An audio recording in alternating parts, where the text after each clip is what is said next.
بسم الله الرحمن الرحيم.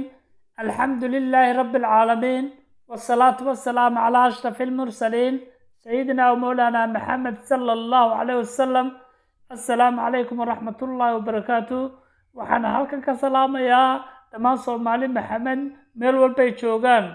waxa halkaa inooga sii socon doona insha allah gabayadii diiniga ahaa ee taxanaha. waxa gabayga maanta la yidhaa sidaad istiraahdo, wuxuuna ka hadlayaa inaad u noolaan sidaad istiraahdo uun.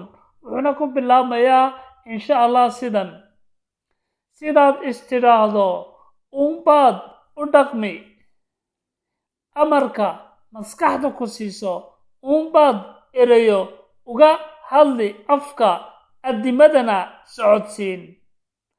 afkaartaada uunbaad ku dambayn idil ahaane. sidaas awgeed odhaahyo kalsooni daro kugu abuuraya iska ilaali.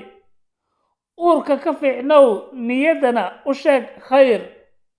is-aamin adigu qof ahaan, allana tala saaro. aroor iyo habeen ku eeg nolosha indho caafimaad qaba. ururso weedho runtii wanaagsan, sidaad u aragto uunbay noloshu kuu ahaataa. aqalka sidaad suuqa uga dhaqanto hala imane, ku eekow edab iyo xishood. oorida iyo ubadkana xanaanee, una hur naftaada.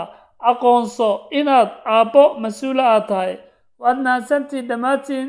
waxaan leeyahay walaal, afkaar fiican aynu ku warna insha allah walaalayaal. wasalaamu calaykum waraxmatullaahi wabarakaatu.